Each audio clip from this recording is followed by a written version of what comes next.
This is Vince Russo's The Brand. Hello and welcome to Wrestling with Tragedy. This is case number 113. I am one of your hosts, JP John Putz from the two-man power trip of wrestling. And of course, the other man, or the other two men, but first and foremost, the dad bod god, the dad bod destroyer, Piers Austin. And of course, the suntan Superman, Colonel Kingpin, ECW Angel Baldy Boy himself, Angel Medina. What's going on, fellas? All right. Doing good, brother. I don't think I've ever heard anyone call Angel Baldy Boy before. That's quite I thought there was something different, something to throw out there. Yeah, Baldy Boy, Angel. Well, yeah, I'm doing pretty good, man. Just got back from my vacation from New Orleans, so I'm pretty refreshed and vitalized. So, fresher breath air, whatever you want to call it, comes into my lungs. Of course, case 113 is going to be the big boss man, Ray Traylor. So it's going to be a good one today. Oh, yeah. I'm excited. But let's get our sponsors out of the way so we can move on with today's case number. First up, Angel, you want to take it away? Yeah, absolutely. Definitely for you fans out there that definitely in sports, you definitely need your accessories met. Definitely check out sleeves.com. They have all your accessories that you need to step your game up on any type of sports field. They have sleeves, they got headbands, they got mouth guards. They have everything that you need. But definitely check out those dirty boxes. They're definitely a benefit in whatever type of environment you're in, the bedroom, the nightclubs, whatever. But use promo code MWAPOD for 10% off. Go to sleeves.com. Again, promo code MWAPOD for 10% off. Oh, yeah. And also make sure you go and check out healthvape.com, your healthy vaping alternative. All of their products are no nicotine, no addictive or harmful chemicals. They help restore the energy and give you the vital boost that you need to get through your day. So go and check out healthvape.com and all of their amazing pod and vape products. Use the promo code MWAPOD to get a 10% discount on your final purchase. Looks like this guy's been chewing some Tide Pods because he was stuttering on a pod verbiage. But you know what? I mean, today we're talking about the big boss man, Ray Washington Traylor. I mean, John, you were really adamant about talking about this individual, one of the greatest big men that moved really like light on his feet back in the days. Definitely something that you wanted to talk about. So we're going to give you the floor so we can go off that. Well, I just feel like there's so much to cover, just as far as wow, this guy had such a great career, but he's only 41 years old when he passed away. So it's like, holy shit. I know he was big, obviously, really, really, really big at one point, but still, it's like, wow, that good of an athlete, that good of a wrestler, that guy that was so high up on the totem pole, had a huge feud with Hulk Hogan, had a huge feud with the Mega Powers, dead at 41. It's just one of those things where it's like, wow, it's crazy. I don't care how big or out of shape he is. He's young as hell to be dead at 41. Now, just curiosity, in regards to his heart attack, would you think it was hereditary, just like Jerry Lawler, or John Ritter that had those type of ailments that it was passed along from their parents? Could be. I'm not actually sure on Big Boss Man or not, if his father or, if it was in his family or not, as far as that heart attacks. It could be, though. I mean, if it's hereditary, he kind of can't avoid it. But if you saw how big he was, I feel like maybe his lifestyle and how big he was, and maybe lended himself more to it. But I don't know, man. I mean, I didn't think he was. I mean, I'm not saying he wasn't big, but I just didn't think he was just grotesquely big. Towards the end, no way. Yeah, no. But early career, he was huge. Absolutely. Oh yeah, Big Bubba Rogers time frame. Yeah, he was fat as fuck.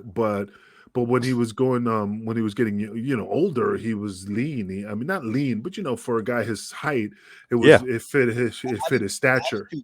The attitude era, he definitely, I'd say, leaned out a bit more. Like he still looked big. Like I wouldn't say he was jacked or became a body guy at all, but compared to what he was in the early 90s, dude, shrunk.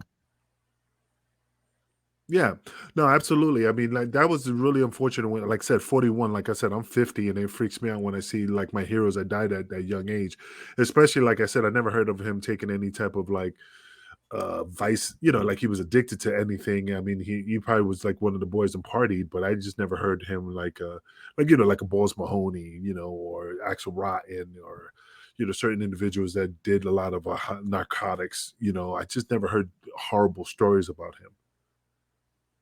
Just drinking is what I've surmised and heard from a bunch of the boys. Just like not a big drinker, but like that was his thing. He would drink with the boys.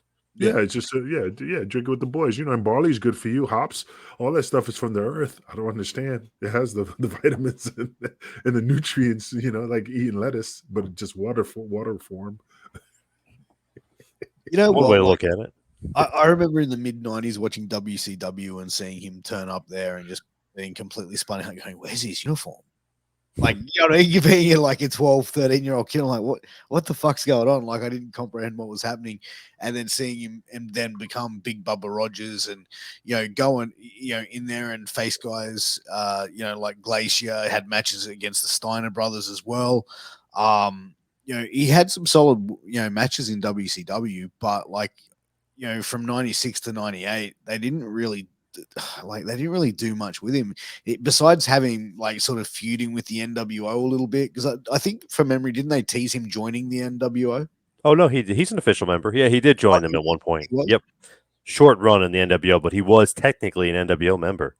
Well, I mean, before we jump the gun and jump into the NWO era, man, we definitely got to give him his props especially as the big Bubba Rogers. I mean, he was the bodyguard of Jim Cornette. He was the one that missed Jim Cornette when he he was supposed to catch him, yes, and Cornette but Big Bubba Rogers was the bodyguard. I remember that feud. I remember that match. Do you think Angel? Sorry to cut you off. Do you think he forgot to catch him, or he just didn't want to catch him? I remember seeing a documentary that Jim Cornette did mention it because he said he was really scared because if you see him, because the Legion of Doom. It was a documentary. I can't remember what it was because Legion of Doom was laughing when they were telling the story. Because if you look at Jim Cornette getting off the scaffold, you could tell that it was more of a fearful. Because he said he was afraid of heights. Yep. So and then he just hung there and he swung back and forth and he let go and he landed on his ass. I think he broke a leg or something. But he really landed on his ass mostly. Jesus, fuck. But they said he was but he said Big Bubba Rogers was supposed to catch him. But I don't, and when I recall it, and I'm gonna look it up right now because now I'm intrigued. I don't remember if he was there to catch him and missed, or he wasn't even there.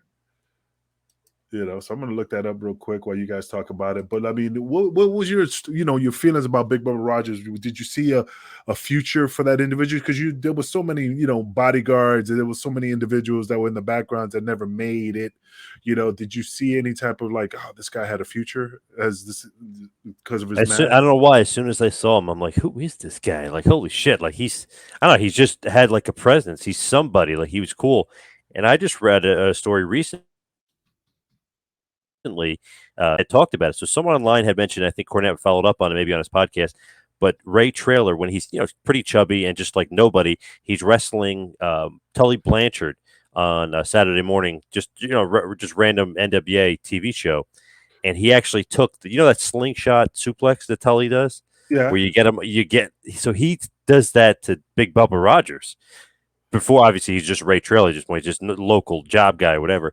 But the fact that he got himself up for Tully and did that, they said that got him the job in, and then they made him like Big Bubba. So that got him noticed. Like, wow, that big guy took that move from Tully. He's 3 times the size of Tully, but he took that move. So he was saying that actually got him noticed, like the way he sold Tully's slingshot suplex. So I was like, well, that's kind of a cool little nugget there. Well, I mean, yeah, especially his size. That's the key. Yeah, and imagine like you would look at it and be like, "There's no way Tully gets him up," but obviously he helped Tully a lot and being able to get him up. Yeah, go ahead, Piers.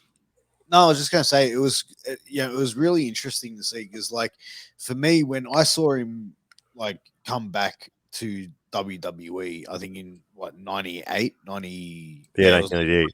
1998, he rejoined WWF. And took back the big boss man, gimmick, but like really changed it up a lot to change it more into like a, I don't want to say cartoony, but like make it more of like a hard hitting modern style thing. Like now he is a SWAT guy, right? Yeah, for sure. Way different change that we're used to seeing from him. Because we're used to back in the day, even as Big Bubba Rogers with like this basically the suit look, that just a generic kind of bodyguard suit look. Yeah, and I think this look and that when he came back was like something was like, okay, that's pretty cool. Like, Okay. I mean, then the Shield stole the gimmick like years later. Yeah, that exact look. Yeah. So, just to didn't mean to cut you off, but I did find the footage. It was the Starrcade 1986 Midnight Express facing the Road Warriors. It looks like Jim Night of the Cornette Skywalkers. So Jim Cornette was getting chased up by Paul Ellering. So when he finally got up to the top, he was blocked by Paul Ellering from one end, Road Warriors from the other, and then he literally like slides right off, and he just he was like 5 feet above the ring, and Bubba Rogers was nowhere to be found. Oh yeah, he did. Yeah, he just appeared. He missed him. So he was nowhere to be found, but because you see him swinging back and forth, and when he fell, you don't see nobody until he just comes in and goes like this. So he missed his cue. Yeah, he missed his cue, and that's when he lands on his ass and breaks his. It looks fucking funny as fuck. Please tell me Cornette's like done a shoot on this and like lost his fucking shit at it.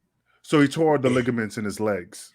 He does like laugh about it though, kind of Cornette, because he loves Bubba or loved Bubba so much, he kind of laughs it off. But he said he was, he snapped on him like, "Where the hell were you?" Yeah. Fuck.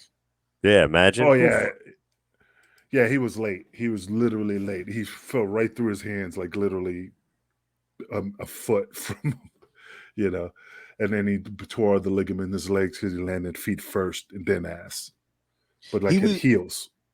A lot of this, like the stories I've heard about him, is he was really well liked in backstage, behind the scenes. Terry Reynolds, always speaks very highly of him as being like one of those guys who's just a stand-up individual. I also believe China as well said a lot of nice things about him in her book.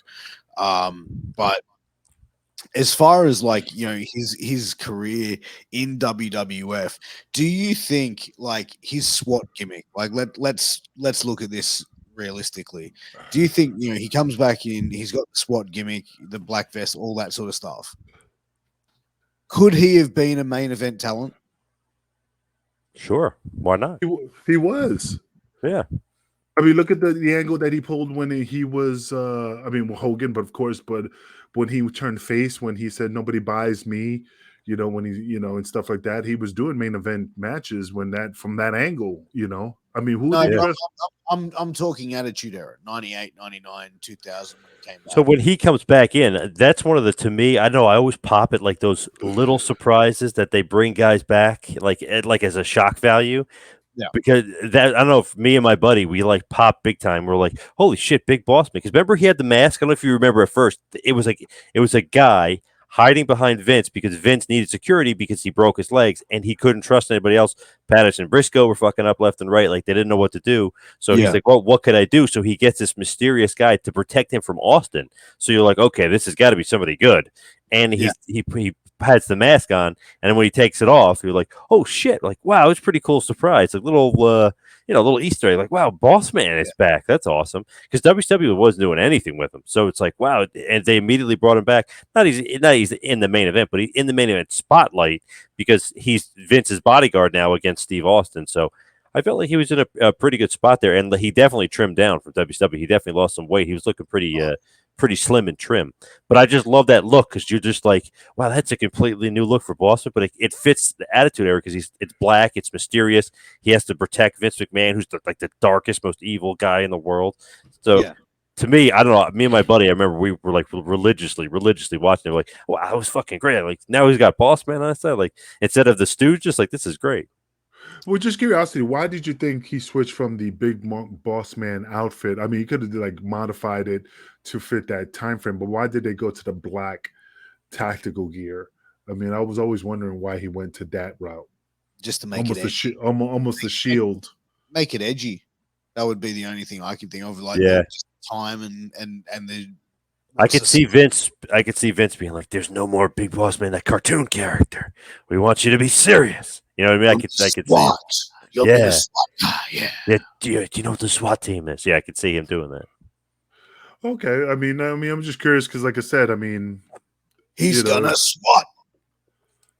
Yeah. Sorry. No, it's just pretty interesting. That's all.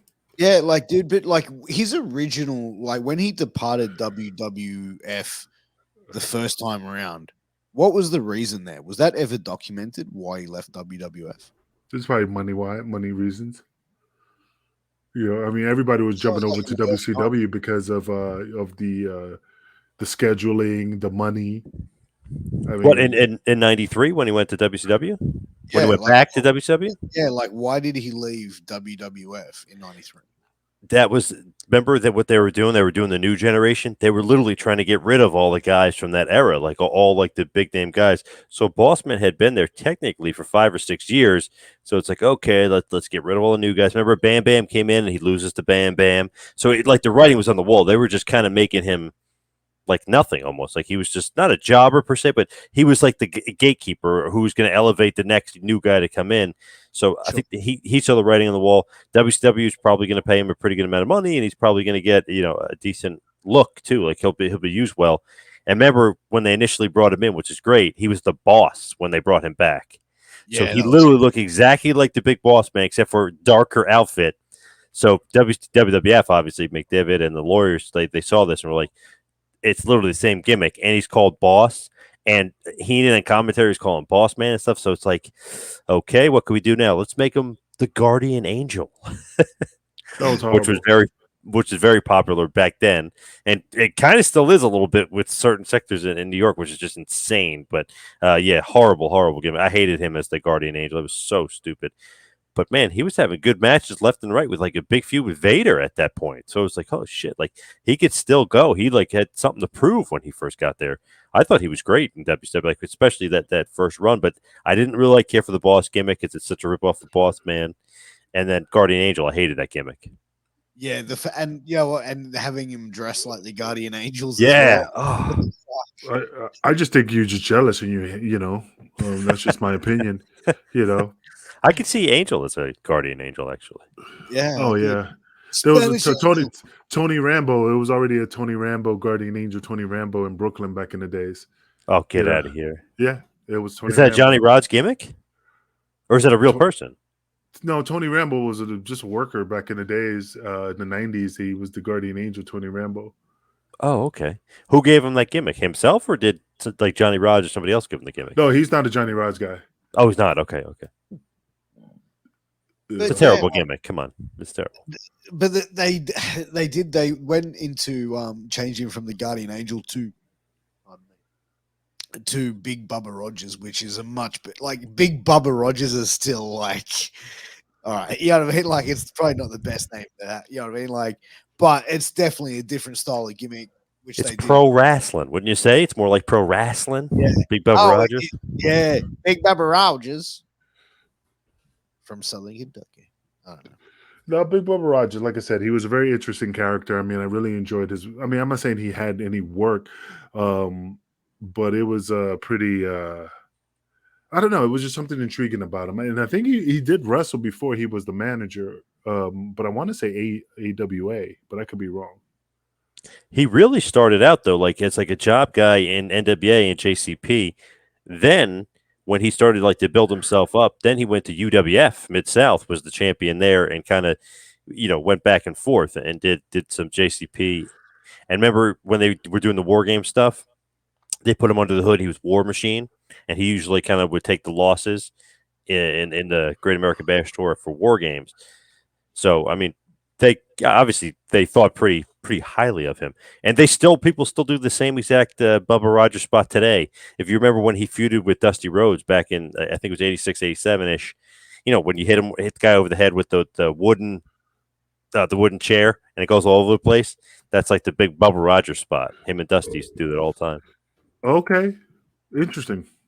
Cool spot. But that just shows you, like, okay, he's feuding with Dusty, then he's feuding with Ron Garvin. Like, they actually, in 86, 87, they actually liked him a lot, it seemed like. They pair him with Cornette and Midnight Express. They're bringing him along. It seemed like they saw a lot of potential in him. It's interesting, like, just having a look that, when he was partnered up with Dungeon of Doom, like, that seemed to be a pretty strange, like, you know what I mean? Like, that seemed to me to be a little bit of a strange pairing. Big Bubba Rogers and the Dungeon of Doom. Made no sense. It was so stupid. It was almost like I don't know, like they got nothing to do with him. Like, yeah, we'll put him in the Dungeon of Doom, which was like, sea level at this point. They weren't doing anything with the Dungeon of Doom. You know what I mean? It was just like, Yeah, but don't like, you think being with Kevin Sullivan, was it Kevin Sullivan the leader of the Dungeon of Doom? yeah, but even he knew. Even he admitted it's like they were, they weren't going anywhere. It's like, especially when the NWO was there, it was all NWO. Wasn't the Dungeon of Doom with that fat dude? I always thought it was Abdullah the Butcher. King Curtis? No, I got a vision of like when it was like Dungeon of Doom, and it was somebody he was talking to, like almost like the Emperor in Star Wars. That Kevin Sullivan used to. I don't know who the hell I forgot. I thought it was always Abdullah the Butcher because he always no. It was King Curtis from never knew. Yeah, Curtis Ikea. Yeah, never know. I swear to God, when that first came out, the Master. Yeah. Yep. Remember, he used to go Sullivan, and he would call him whatever. It was so cheesy. Yeah. It was so. But was it that when Big Boss Man? No, Bob Rogers was in like the next incarnation, like a year later. Okay, because that's what I remember. Okay, I always thought that was Abdullah the Butcher for whatever reason. Really? Wow. He looked like Abdullah. Come on.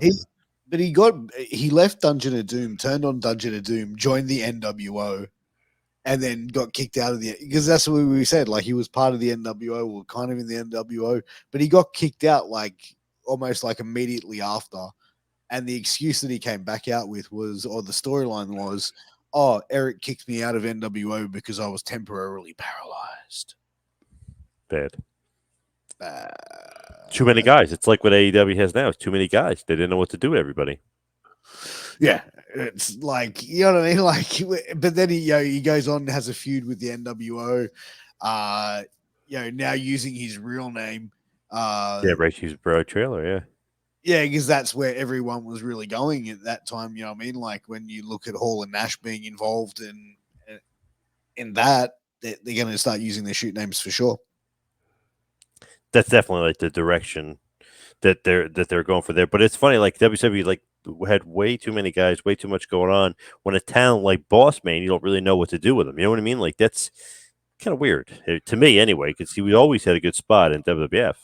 So, cool question, John. I mean, when he did do the face turn on the Brother Love show, when he said, nobody buys me, I'm not, bought, I was just retrieving stolen property.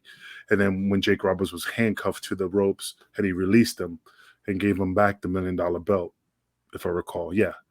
So just curiosity, what made Vince decide for him to do that face turn? Was there a reason? Did he see the popularity? Did he see something about him that looked like he was ready to go on his own as a face? What was it?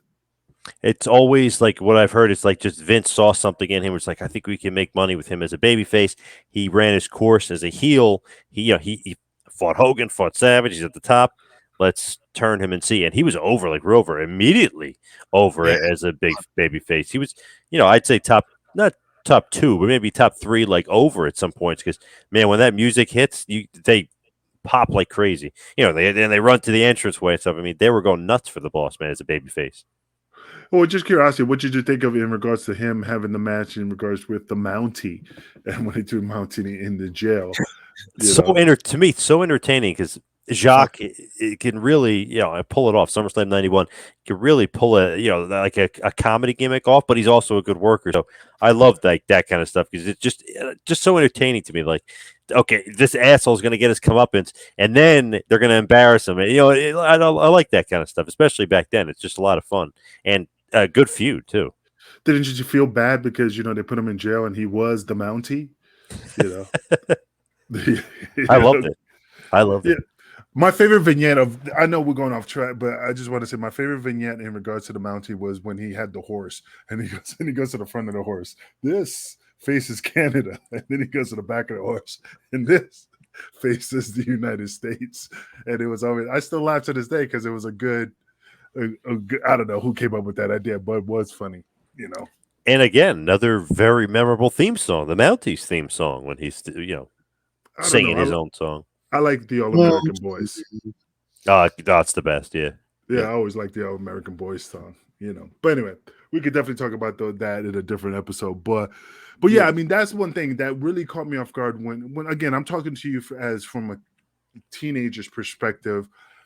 what I remember, like, wow, he turned face. Like I said, it really, like, I didn't expect him to be, to do that on the Brother Love show, especially given, Jake Roberts the key to release him and also give him the belt back and stuff like that. And I can't remember everything else after that. I don't know who he was feuding, if it was Ted DiBiase, or I just can't remember after that. It's been so long.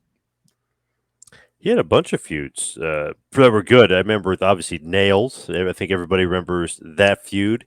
It's funny that when you think about it, it's like, okay, supposedly Nails was an inmate that got harassed and beat up because Bossman was a correctionals officer in Cobb County, Georgia.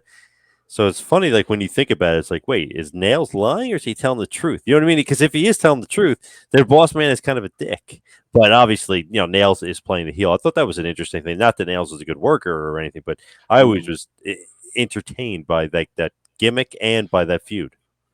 I really thought Nails at the time was Dan Spivey, because they did have this kind of like similar appearance. So when I was younger, I thought it was Dan Spivey, because remember, he did Waylon Mercy dyed his hair black. So I thought they revamped him as Nails. But when I got a closer look at him, I knew it was somebody else.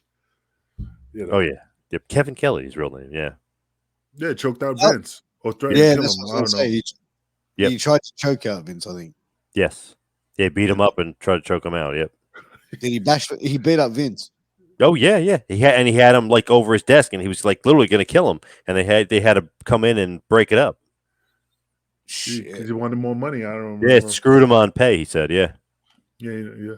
And then that was his career. It was over. As far as I know. He made a brief little stint in WCW as the Prisoner, doing the same exact gimmick, but that didn't last long. I don't remember that. I do not remember. He actually had a match with Sting on pay-per-view. It's crazy. No, really? Hey, yeah. Well, just curiosity. I mean, he was trained by, Ted Allen, which I never heard of this individual. Who was Ted Allen that trained, Bossman?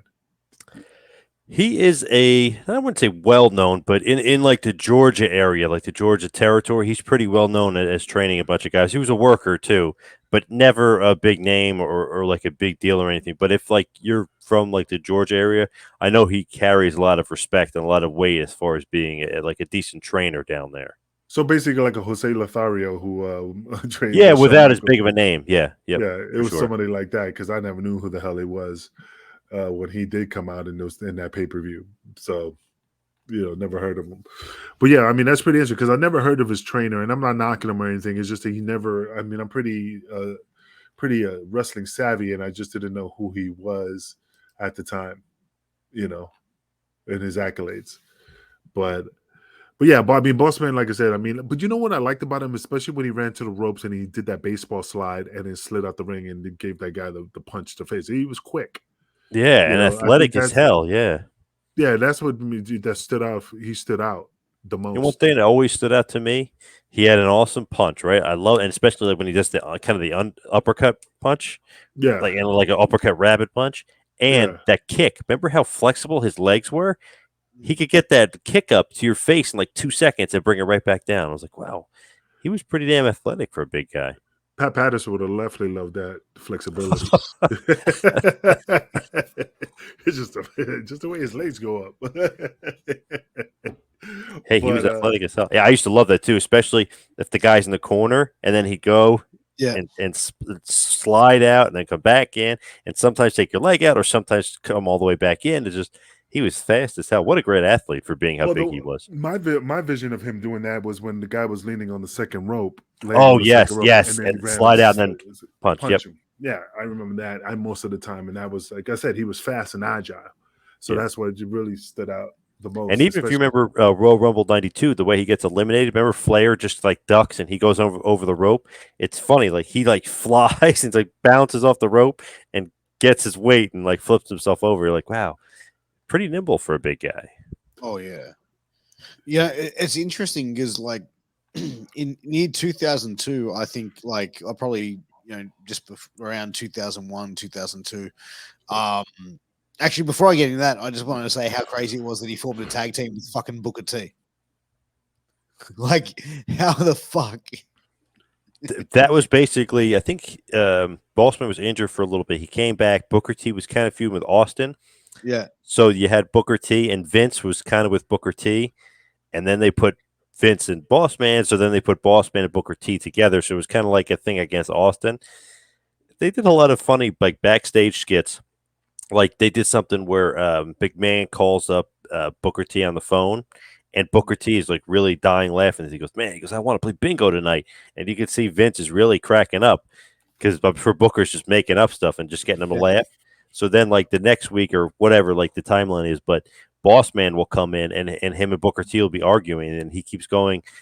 Instead of what I want to say who. So every time, because everybody's chanting what, so then he says who, and then Bossman's like getting more frustrated, playing a straight man, getting more and more frustrated. He's like, I can't work with this guy. So it was like one of those funny tag teams that they can't really get along, kind of thing. Yeah, that makes cool sense. Team, no, I can see that. He even had a brief teaming with Mr. Perfect, Kurt Hennig, as well. Oh yeah, it's weird though. I wish they did more with that though. I remember even like thinking about it, I was like, wow, they're not really utilizing these two the way they should anyway. Well, they had him on like fucking Heat. Yeah, they never really used them on. They weren't really putting him on the main roster and shit. And but he had his final match on WWE television against Tommy Dreamer, and then he had an accident, like a car accident, a motorcycle accident, and then he was taken off TV. But when they brought him back, they sent him back down to OVW as a coach. Was his injuries that severe from the accident, from the motorbike accident, that he couldn't wrestle anymore? but he was only there for a year. I mean, he did like one match with John Cena and Charlie Haas, I think, and I can't remember who the other people were on the other side. It was just one match, but he was a trainer for just 1 year. Then he was released in 2003, if I recall. Yeah.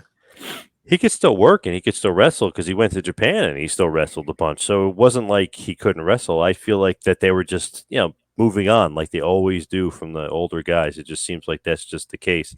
It's like, okay, they had their run, he's in the corporation with Vince. He teams with Shamrock. They're tag champions. He's multiple time hardcore champion.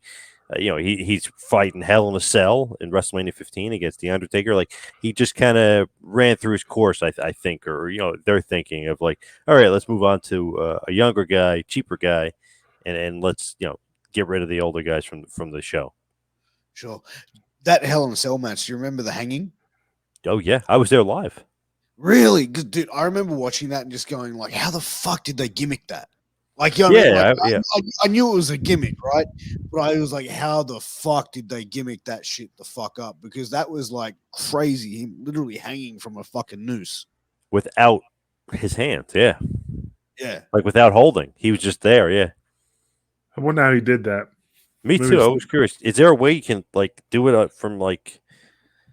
Let me just have a look at I'm gonna go to YouTube. I won't stream it because it'll probably. The match wasn't that great. I don't know. It was okay. For some reason, it wasn't that great. But that finish was pretty shocking. Just having a look at it now. It's. Whoa! You be careful. That's all right. You guys talk. I'm just trying to. Yeah, but it's playing on the air. That's why we can hear it. Not. Oh no, it's not okay. I thought I heard the Undertaker's theme for a second there. Yeah. So just curiosity. I mean, even though he was a trainer and stuff, how come he was never in production or just a producer, just like everybody else?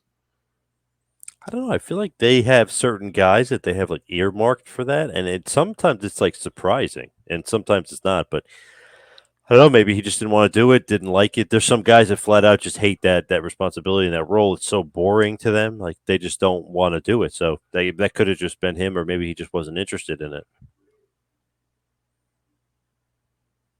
Piers, you look focused. Yeah, he is focused, chewing on his nails. No, I'm just having a look at how they did it. Maybe they tied the rope to the fat from the back of his neck. I don't know. Pretty controversial too, right? To do that, hang a guy on pay-per-view, pretty controversial. I think what they've done, from what I'm, and this is just assuming, is they've attached like another rope which has gone to the back of it. So there's two parts of the noose. So one's like that, but the other part is attached to like underneath him, because you can see at the back of his neck that it's sticking out. So I think there's something there that rope is attached to, because the noose goes straight back and you can see it down the back of his shirt. You can see a rope tied there, but you can't see it being that noose. John, you never saw the movie Heathers? Heathers. Heathers with Christian Slater. Christian Slater. In the end of that movie, he committed suicide, but he didn't commit suicide. He did the same thing, and they thought he was dead. He was basically, the way the rope was tied around his neck, it was also tied around his waist or under his arms, some shit like that, and that took the weight off his neck. It was in the ending. If you know, I got to find it now. I got to see. You know, were you still looking? Piers? Yeah, I was just having a look at something. Piers. Yo. Going on. Yeah, but I mean, that's the thing. I mean, I just never saw, everybody who was in WWE always ended up in behind the scenes, like just a couple days ago, I don't know who the fuck I was watching. Oh yeah, it was Cody Rhodes getting jumped. And I guess who I saw? It was fucking, Axel Joe Hennig. Hennig. Yeah, walking out, in the suit, and, so I always wonder, like, how come he never got an office job behind the scenes instead of a trainer? Not sure. Some guys probably aren't suited for it. What? Some guys just aren't suited for it. I don't know if that's the case with him or not, but some guys just aren't. Oh, I mean, like I said, I don't know what, because like I said, I was just curious how that worked. What about probably the best run of his career we didn't mention yet? When he's in the WWF, he's first coming along with the Slickster. He's undefeated. Then he starts a feud with the immortal Hulk Hogan, and they have some barn burners. Some matches, where you say like, I wonder if it still holds up today. I've been watching some matches of his, the cage matches especially. Man, his Hogan matches are awesome. They're great. And something you never, ever see from Hulk, not only does he go to the top of the cage, he suplexes. And in a few different shows, he suplexes on Saturday Night's Main Event, and then in MSG, he'll suplex him from the top of the cage all the way down. Yeah, so it's like, holy whoa, what the crazy spot, like a spot we'd see today, and the guy kick out at one probably, but you'd see that spot today, crazy as hell. But all the matches are awesome. And yeah, dude, like I remember watching, I watched a couple of them, I think, it would have been a couple of years ago. And I remember just going, shit, this isn't bad for a Hogan match. You know what I mean? Like my memories of Hogan matches were always great as a kid. But when you go back and look at it as an adult, you kind of like, I don't know. I've been rewatching a lot of Hogan stuff lately. Like, goddamn, the crowd is into it. There's a bunch of matches out there I don't think people are familiar with. They're fucking great. Yeah, but the crowd was into it. But as far as as a good worker, like Hogan was okay. He wasn't great. You know what I mean? Hogan always seemed limited, but I think in the Boss Man matches, like he definitely did a bit more than what we usually see in a normal Hogan. And he made Boss Man look good. I mean, this is a young guy, not a rookie, but a rookie in WWE or WWF standards. Yeah. He does this new gimmick, Big Boss Man. He really made him look good. Like he put the guy over. Beating him, yes, but he put him over, like, even though Boss Man lost. No, 100% agree. Like, I thought it was definitely good.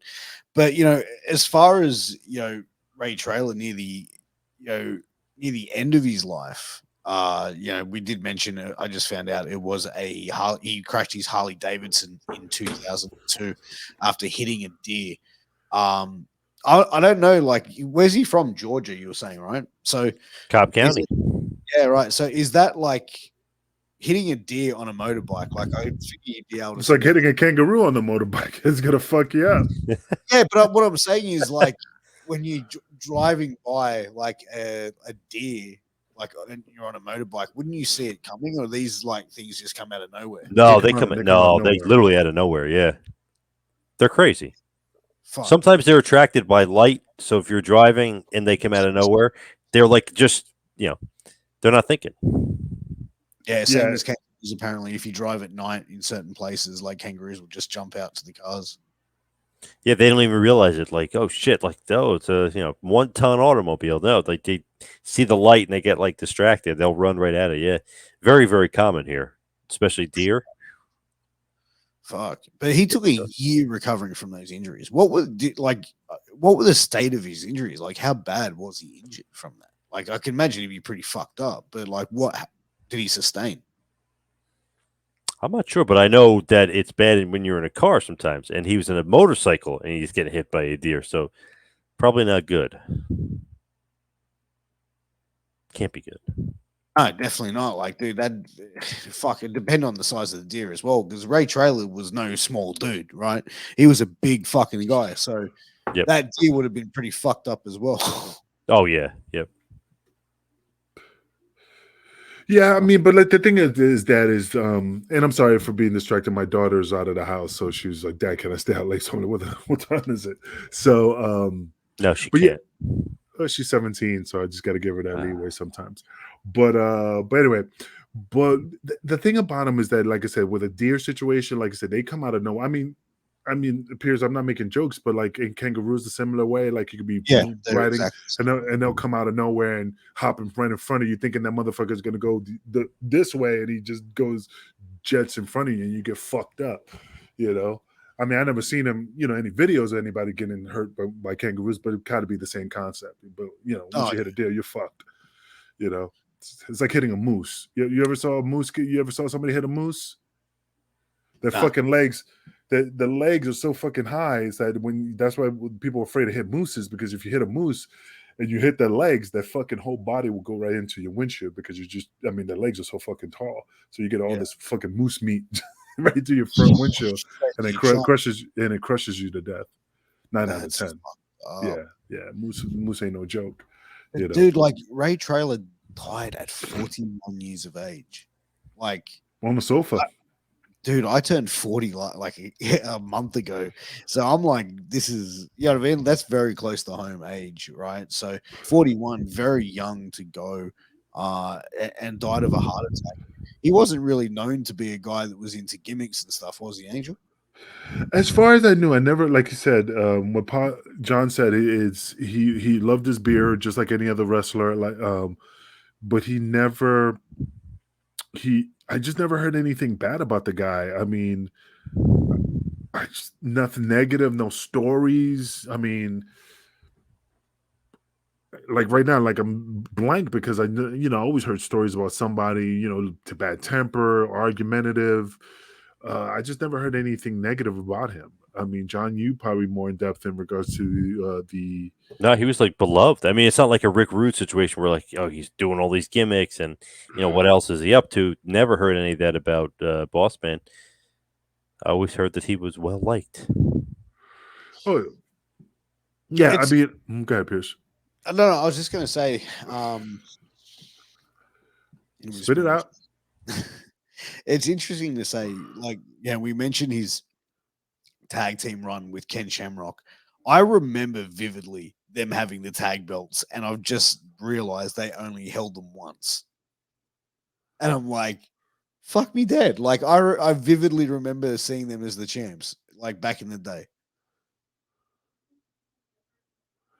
But I vaguely remember that situation in regards of them, with the belts. But I mean, I remember it, but it was such a quick flash in my mind, Oh, dude, 100%. And I think it just definitely comes down to, just being memorable, bro. Like so many, I think performers like these days just don't have what guys like the Big Boss Man had, like what Mr. Perfect had.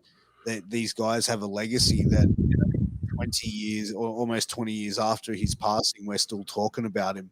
Same with Mr. Perfect, same with Rude.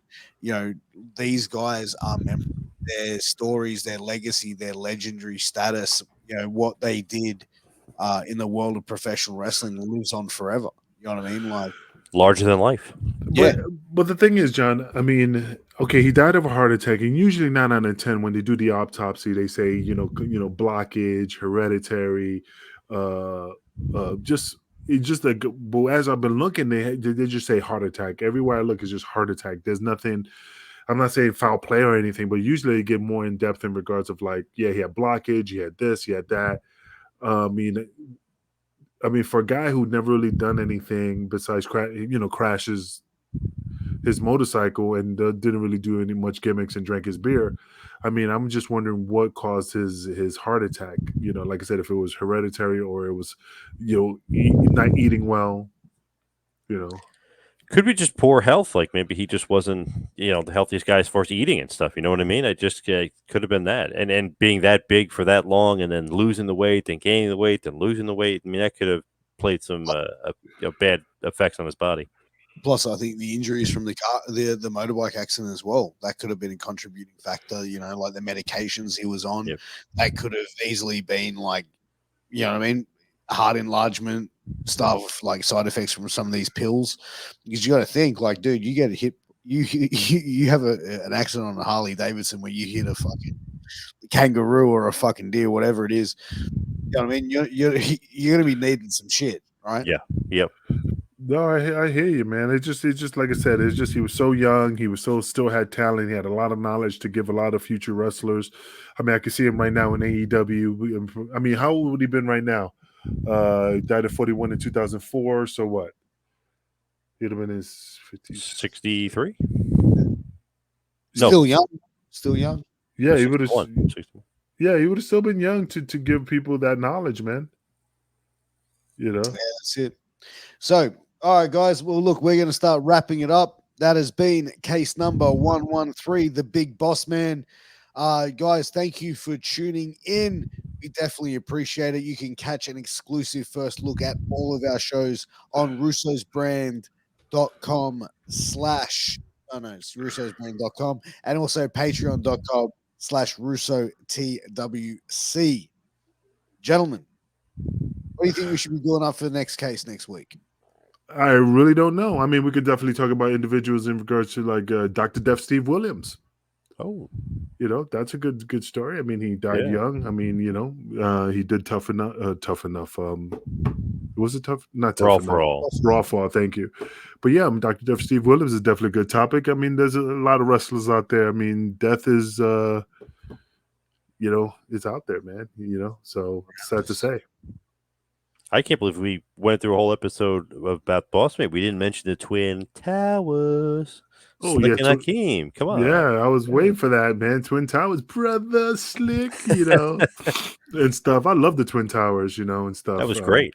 And hey, that feud with the Mega Powers led to the breakup. Remember, they had the big match, the night's main event. They were feuding with them for months. So Bossman was feuding with Hogan for like a year almost. If it was many months of a feud, then that kind of was like the bridge feud leading to Hogan Savage, which set all sorts of pay-per-view records and huge box office for them, WrestleMania 5. So you got to give the Twin Towers a lot of credit. Survivor Series 88, love that match. You got to give the Towers credit. They did a great job. Yeah, I love the and they eliminate Hogan from Royal Rumble 89. So I mean, they're pretty big deal. These guys. Come on, Piers, you should have been on top of that. You've been reading, so I figured you would have brought it up. They had a great run. I love the Towers, especially Boss Man and Hogan, and having that big feud. And it's funny again. Boss Man is there leading into the Zeus feud. So Hogan beats Boss Man, leads to Zeus. So Boss Man is like that bridge guy. He's bridging all these big feuds for Hogan. But you can't just bridge feuds and not make money on that bridge. You know what I mean? So that's why Boss Man is so key, because Hogan can make money with him, and he'll bring him to this guy. Okay, he can make money. Okay, we need Boss Man again. Okay, we're gonna have feud with Zeus. So again, another bridge guy that can carry the briefcases of money along with him along that bridge. 100%. Didn't he win the Money in the Bank? I have a vision of him having a briefcase. Money in the Bank? What? I don't know. That was way later. Yeah. I don't know. There's a vision of me. No, you know what? Sorry, that was a ball and chain. He was carried to the ring. Yeah, I remember him carrying something. So it was like it was on a briefcase. What about the nightstick? You know one of those pretty well. Yeah, but the ball and chain was the one that he just held it over you and just dropped it on your chest. Yeah. So I remember that. But anyway, again, Big Boss Man, one of the greatest legends out there. He's greatly missed. I wish, like I said, he had a lot of knowledge to give a lot of future wrestlers, a lot of nuggets, and again, it's just sad that he's no longer with us, so, Pierce? I agree. And, He was like in the deer in the headlights. It didn't sound like you were finished, but yeah, dude, I definitely think he was a guy that passed away way too soon. 40 years of age is way too young to go. Yeah. Left behind a family with 2 daughters. Man, like I said, legendary career, legendary human being. Just a shame that we didn't get to see what he could have contributed to the business from a coaching level or a behind the scenes level, because I think that someone like him with that sort of mind to the business could have definitely helped a lot of the younger generation coming up. No doubt. I agree. Well, anyway, man. Well, I think that's a wrap, man. Again, definitely check us out on Russo's brand. I mean, definitely a great story about the Big Boss Man. I do appreciate all the fans just giving us that love on with case number 113. We're almost at a 200 mark. It's creeping. It's getting there, bro. It's coming up.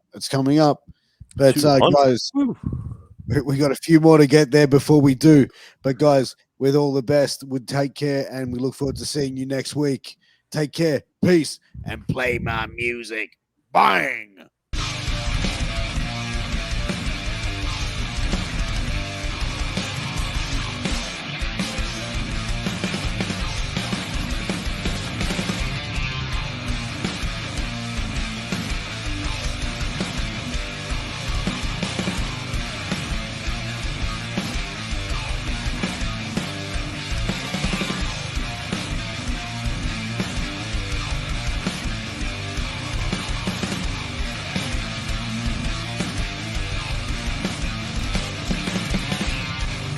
This is Vince Russo's The Brand.